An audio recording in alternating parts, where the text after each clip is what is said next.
सनातन धर्म मजबूत होगा तो भारत मजबूत होगा, भारत मजबूत होगा तो सनातन धर्म मजबूत होगा। अगर इनमें से कोई भी कमजोर होता है, मान लीजिए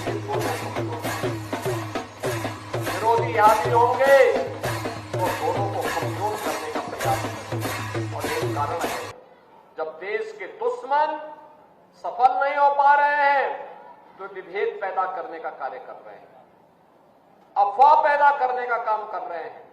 लेकिन अब जैसे को तैसे का जवाब तो देना ही पड़ेगा। बजरंगबली ने भी कहा था ना, जब बजरंगबली को अशोक वाटिका में फल खाने के लिए गए, रावण के राक्षस उन्हें मारने लग गए तो उन्होंने भी 2-4 को पटक दिया, उसमें से 1-2 मर भी गए। रावण के दरबार में ले गए, रावण ने पूछा कि भाई तुमने मेरे पुत्र को क्यों मार दिया, क्यों मेरे साथ के राक्षसों को मार दिया?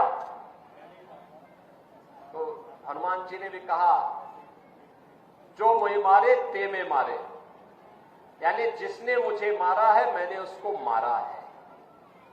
वो बेवजह मैं फल खा रहा था, अरे फल तो प्रकृति के द्वारा दिया गया, मैं उसको खा रहा था, भूख लगी थी, वो मुझे मारने लग गए, पत्थर मारने लग गए, तो जो पत्थर मारते थे मैंने भी उसको मार दिया।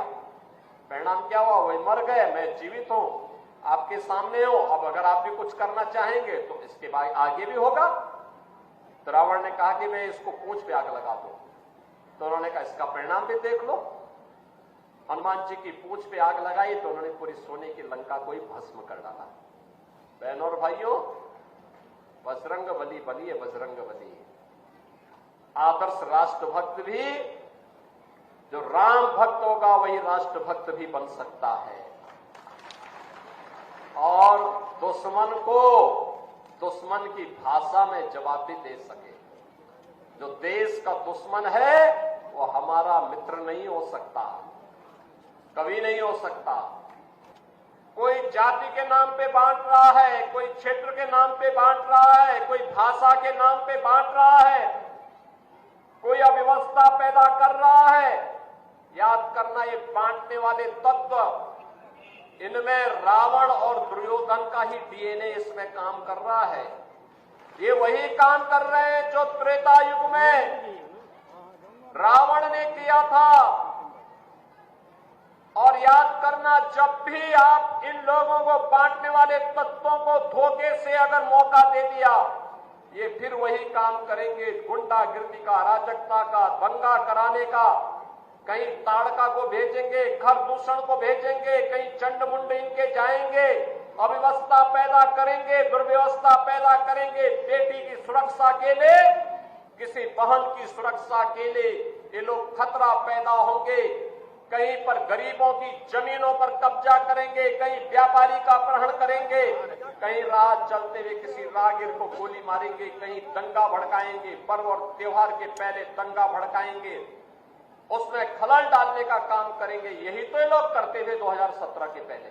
आज दीपावली का इतना पावन पर्व है और कितना शांत और सौहार्दपूर्ण तरीके से, निश्चिंत तरीके से आप आयोजन के साथ जुड़े हैं। सबको मालूम है कि अब कोई खतरा, यानी सुरक्षा में सेंध लगाएगा तो राम नाम सत्य है की तरफ चला जाएगा।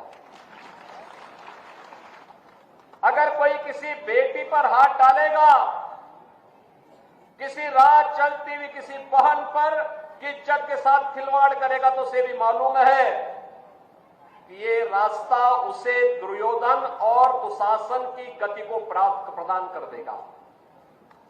रावण और कुंभकर्ण की तरह ही उसकी भी दुर्गति कर देगा। अगर कोई दंगा करा करके पर्व और त्योहारों के पावन पर्व में खलल डालने का कार्य करेगा, तो उसे भी मालूम है कि इसके बाद तो फिर उसका पुतला ही जलाया जाना बाकी रह जाएगा। और इसीलिए जब यह गारंटी सरकार ने दी है सुरक्षा की, बिना भेदभाव के सबको सुरक्षा, एक सुरक्षित माहौल में ही उज्जवल भविष्य की परिकल्पना को साकार किया जा सकता है। माँ लक्ष्मी जी आपके घर आए, माँ सरस्वती जी को साथ लाए, विराजमान हो गणपति जी ऐसे कि बिगड़े हुए सब काम बन जाए। हम करते हैं आपके उज्जवल भविष्य की कामनाएं। भूषण ज्वेलर्स की तरफ से आप सभी को दीपावली की ढेरों शुभकामनाएं। पंकजवा